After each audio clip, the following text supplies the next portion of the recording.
Welcome to CSS Breakdown, Book by Book, Season 06, Episode 11. Today, as we turn the pages of Norman Lowe's Mastering Modern British History, we confront a pivotal question. How did British ambition and reform inadvertently sow the seeds of the devastating 1857 Indian Mutiny, shaking the very foundations of their rule? We're going to embark on a deep dive into the complex history of British presence in India. We'll trace the paths from those early trading settlements right up to direct imperial rule, and crucially, uncover the nuanced reasons behind one of the most significant uprisings against British power. Norman Lowe's work, well, it gives us a fantastic lens for understanding this pivotal moment. It really does. And what's truly fascinating here, I think, is how seemingly well-intentioned British actions, particularly reforms aimed at efficiency, social improvement, were perceived so differently on the ground. They ended up fueling widespread resentment. So we'll look at how British power grew, the key figures, and then really dissect the different causes that all sort of converged in the mutiny. Okay, let's start at the beginning then. Our sources, like Lowe, tell us the British arrived way back in the early 17th century. Initially, it was all about trade, right? Through the East India Company. Exactly. Setting up factories, basically fortified trading posts in places like Surat, Madras, Bombay, Calcutta. So 1612 in Surat, Yeah. 1640 Madras, Bombay 1661, Calcutta 1690. And they weren't looking for political control at this stage. Not really, no. Purely focused on trade. But things started to change in the early 18th century. The central administration in India, the Mughal Empire, it began to weaken, struggling to keep control over ambitious local princes. Power vacuum developed. Precisely. And this meant the company's trading posts suddenly had to defend themselves. So they started training Indian soldiers, the sepoys, and getting more involved with local princes, sometimes fighting alongside them. Okay. By 1764, largely thanks to Robert Clive, the French, their main trading rivals, were basically pushed out. And the company found itself controlling significant territory: Bengal, Bihar, Madras, Bombay. That shift from just trade to actual territorial control was, well, monumental. A trading company suddenly running large parts of India. So how did the British government back home react to this? Did they just let the company get on with it? Well, no, that's a key point. The British government started to step in. The 1784 India Act gave the government overall authority. This was exercised through the Governor-General based in Calcutta. Right. The company kept control of trade, but politically, the government was now in charge. It clearly shows a move towards more direct political engagement from London. And this wasn't the end of the expansion, was it? More like the beginning. Absolutely. By 1857, things looked vastly different. Through a combination of pretty bloody wars and some, let's say, devious political maneuvering, the vast majority of India and also Burma was either directly controlled by the British government or under British protection. Wow. So almost the entire subcontinent. Pretty much. But this aggressive expansion bred a certain complacency, you could argue. The British failed to really read the danger signals, the growing resentment. And then, bam, the sudden Bengal Sepoy Mutiny in May 1857, a huge shock. Let's talk about the figures driving this expansion and the reforms between, say, 1800 and 1857. Who were the key governors general? Yeah, there was a whole series of powerful figures. Early on, you had people like Lord Wellesley, who was governor general from 1798 to 1805. Very aggressive. Okay. He defeated Tipu Sahib of Mysore, a major rival. But maybe more significantly, he introduced these subsidiary alliances. Subsidiary alliances, what did that entail? Basically, native rulers kept their thrones, but they had to pay for British troops stationed in their territory, accept a British resident or advisor, and crucially, they couldn't sign treaties with other princes without British approval. So control without direct rule, essentially. Exactly. Very clever, but it subtly eroded the ruler's power and independence. Yeah. The Nizam of Hyderabad, the Nawab of Oudh, they were among the first. Wellesley himself apparently had a very superior attitude. Indians were barred from top administrative posts, kept out of white social circles. Lowe even mentions he was known for excessive vanity. Quite the character. What followed Wellesley? Did the aggression continue? It did, in waves.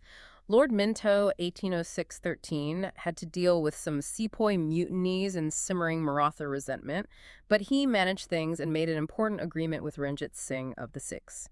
Then Lord Hastings, 1813-23, he really pushed consolidation. How so?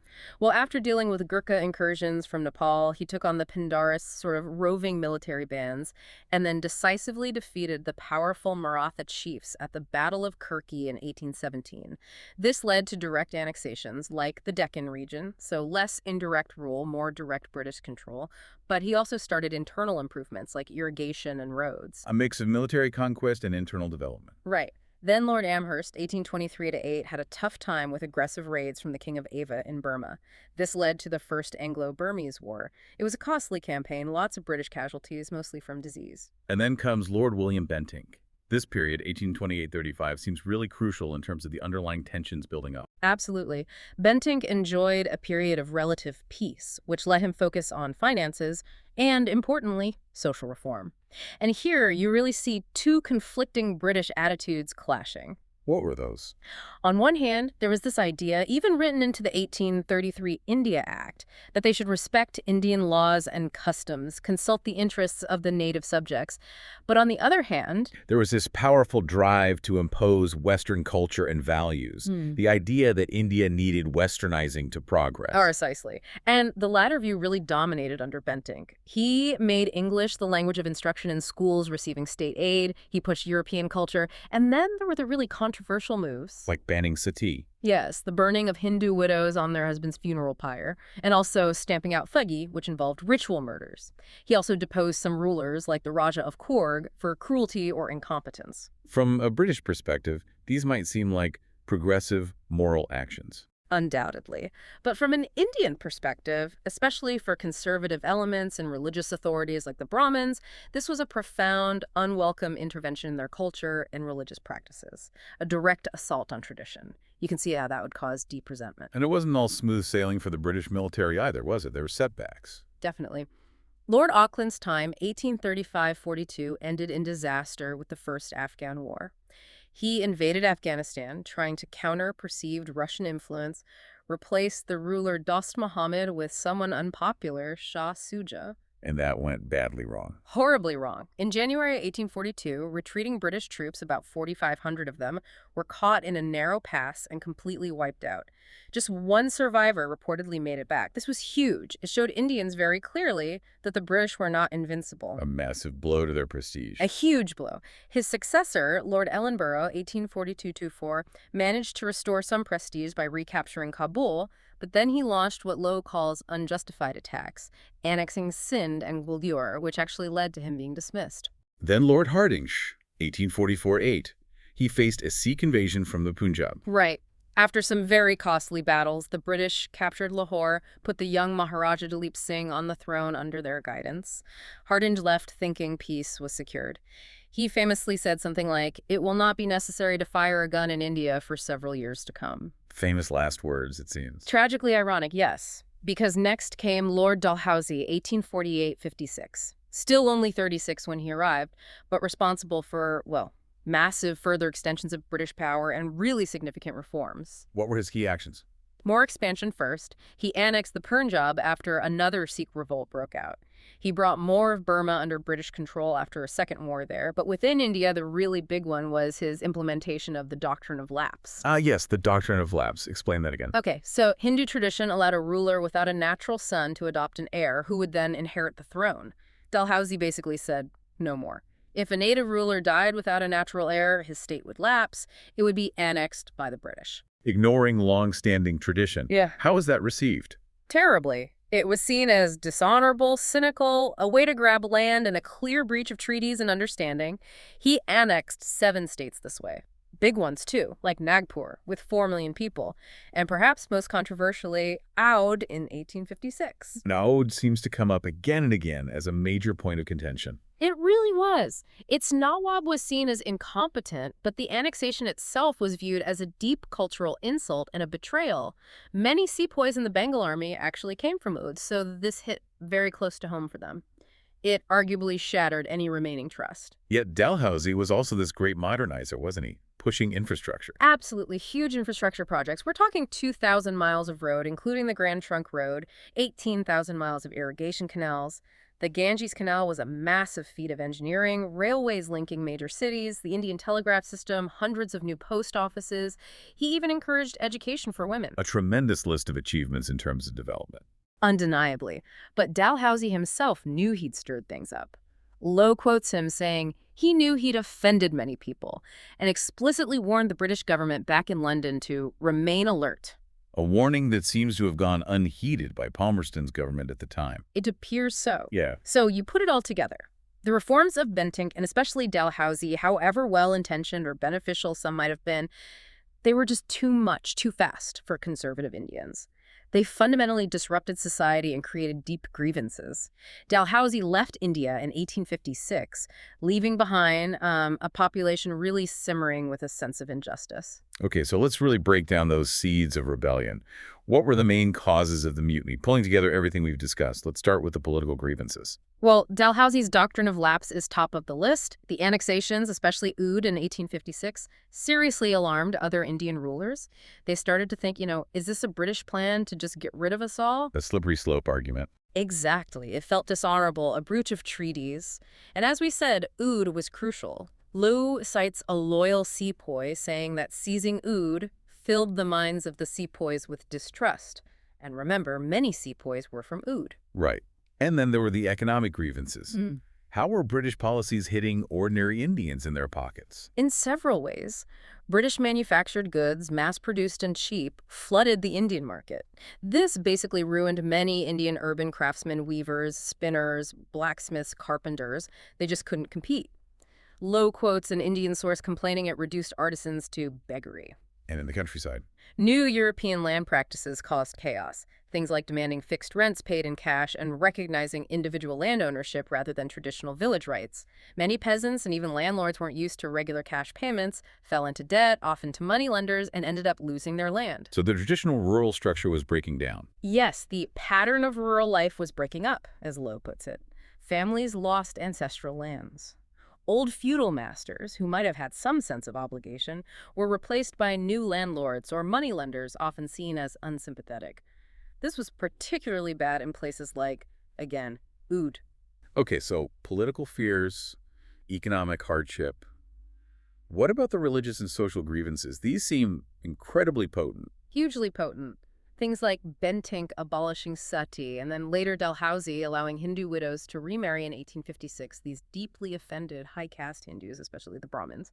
It felt like a direct attack on Hindu custom. And the technological innovations, even things like railways. Yeah, even railways caused friction. The idea that all castes were expected to travel together in the same carriages seemed to higher castes like an insult, an attack on the caste system itself. Same with the British concept of equality before the law. It undermined traditional hierarchies. Education, too. The spread of Western-style education, especially for women, was seen as a threat to the traditional Hindu societal structure. And then there was the growing presence of Christian missionaries. Right. That must have fueled fears. It absolutely confirmed suspicions, for many Hindus and Muslims alike, that the British had a hidden agenda to destroy their religions and convert everyone to Christianity. And these religious and social tensions played out within the Bengal army itself? Very much so. The Bengal army recruited heavily among high-caste Hindus. Lowe points out this caused discipline problems, as these sepoys often felt superior to some of their officers, especially if they were lower caste or European NCOs. Government attempts to forbid wearing caste marks on parade just added fuel to the fire. And the fear of being sent overseas. Yes, that was a huge one. The rumor, or sometimes the reality, of being sent to places like Burma involved crossing the sea, the Kalapani, or Black Water. For high-caste Hindus, this meant an automatic loss of caste, a terrifying prospect. There had even been a mutiny over this back in 1824, which the British seemingly ignored or forgot. A real failure to understand their soldiers' deepest beliefs. So you have all these grievances building up, and then the Indians start to see chinks in the British armor, a sense of British vulnerability. Exactly. Those defeats in Afghanistan we mentioned, between 39 and 42, and then reports of the British Army not doing so well in the early stages of the Crimean War against Russia, 1854-56. These things chipped away at the myth of British invincibility. And were the British stretched thin in India itself? They really were. Troops had been withdrawn for the Crimean War and elsewhere. Arsenals were often poorly guarded. The numbers tell the story. Maybe 40,000 European troops in all of India compared to about 230,000 sepoys. In Bengal, the ratio was even worse, only about 5,000 Europeans to nearly 55,000 sepoys. Wow, hugely outnumbered. And they just seemed unaware or perhaps complacent about the depth of the resentment. Lowe even mentions a prophecy circulating that British rule would end exactly 100 years after the Battle of Plassey, which meant June 23rd, 1857. Incredible. Okay, so the stage is set. Political anger, economic distress, deep religious and social offense, a sense of British weakness. Then comes the immediate trigger, the greased cartridges. The final spark. The army introduced a new rifle, the Enfield. Its cartridges had paper casing that needed to be bitten open before loading. A rumor spread like wildfire. The grease used to waterproof the cartridges was made from a mixture of cow fat and pig fat. A disaster waiting to happen. An absolute disaster. For Hindus, the cow is sacred. For Muslims, the pig is unclean. This rumor, and whether it was actually true, is debated, but the belief was what mattered, hit both major religious groups simultaneously. It seemed to confirm their worst fears. This was a deliberate British plot to defile them, break their caste, destroy their religions, perhaps force them to convert. So it united Hindus and Muslims against the British in a way nothing else had. Precisely. At Meerut, near Delhi, sepoys refused to use the new cartridges. 85 of them were arrested, publicly stripped of their uniforms, put in chains, and given long prison sentences. A very public humiliation. Yes. And the very next day, May 10th, 1857, their comrades in Meerut mutinied.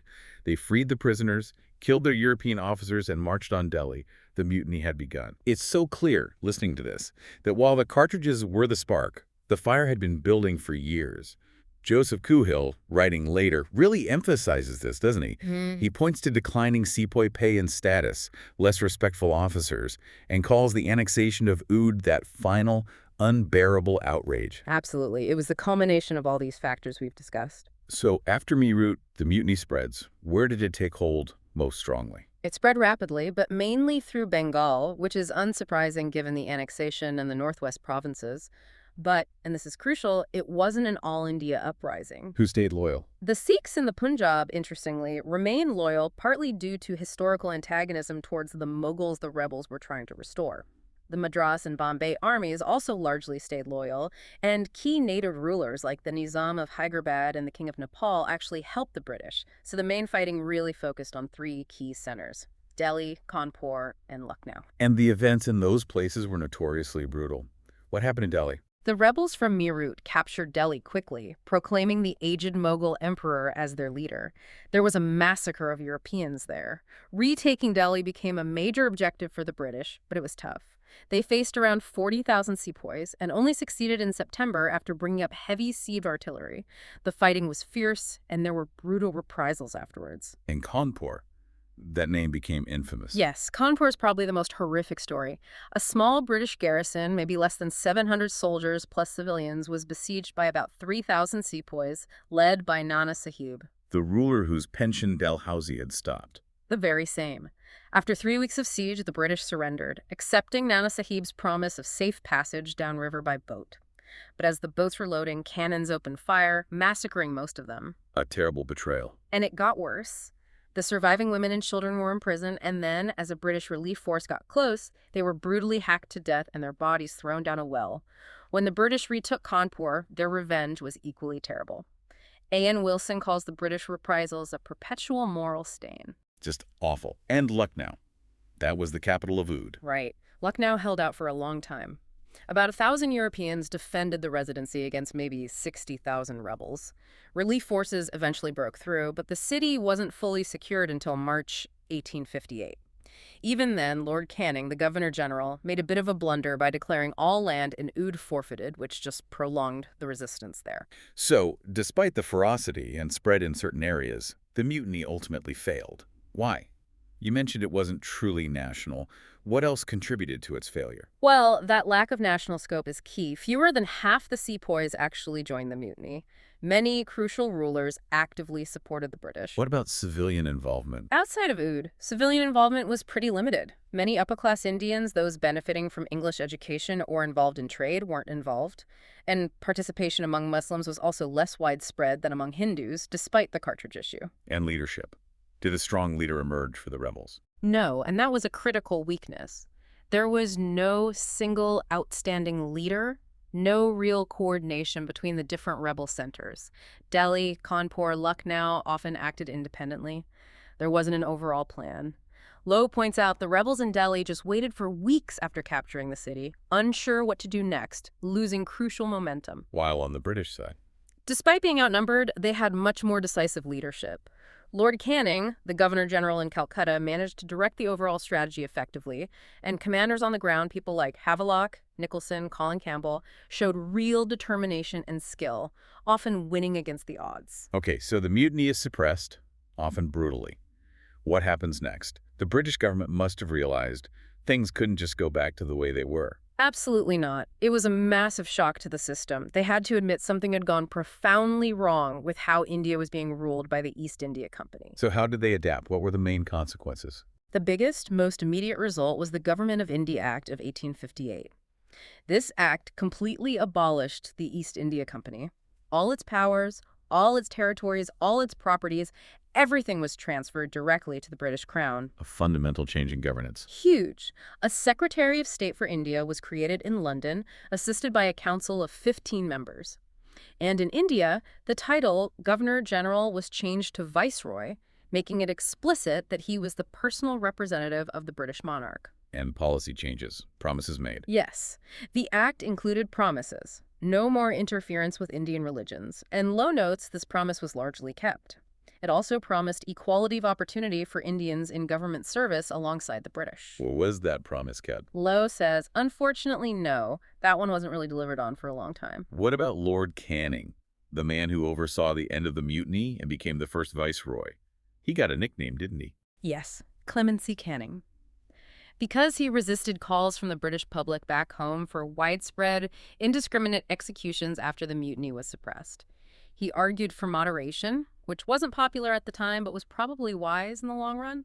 So, a shift towards a more cautious approach. Definitely. The pace of westernizing reforms slowed right down.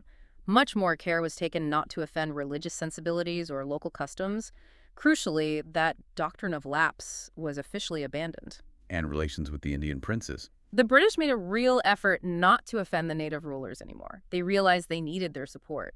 And this policy worked. The Indian upper classes, the princes and landowners, generally remained loyal to the British Raj well into the 20th century, partly because they saw the British were now committed to preserving their status. And the policy of expansion. That was put on hold too, at least for a while. The focus shifted away from grabbing more territory, for instance. They refused to get involved in an Afghan civil war in 1863, towards consolidating and improving the administration of the vast territories they already held. So looking back through Lowe's analysis, it really highlights how this potent mix of British ambition, the expansion, the drive for efficiency, combined with reforms that, however well-meant, were deeply insensitive to Indian culture and religion, created this perfect storm. Exactly. It wasn't just one thing. It was the political grievances, like the annexations, the economic hardship from trade policies and land changes, the deep religious and social affronts over things like suttee and the caste system, all layered on top of this growing perception that the British weren't all-powerful after all. The mutiny itself failed in its immediate aims. It wasn't a unified national revolt, but it absolutely ended the era of the East India Company. Completely. It forced a fundamental reset of British rule in India, ushering in the era of the direct British Raj. The lessons learned, though incredibly painful on all sides, led to significant changes in how Britain governed India, shaping that relationship for the next 90 years. It's a powerful reminder, isn't it? As you reflect on this, think about how attempts at modernization or imposing one culture's values on another, even with perceived good intentions, can backfire so spectacularly if they don't account for deeply held beliefs and traditions. What might seem like a minor administrative change or reform in one context can become a catalyst for massive upheaval in another, something to really mull over.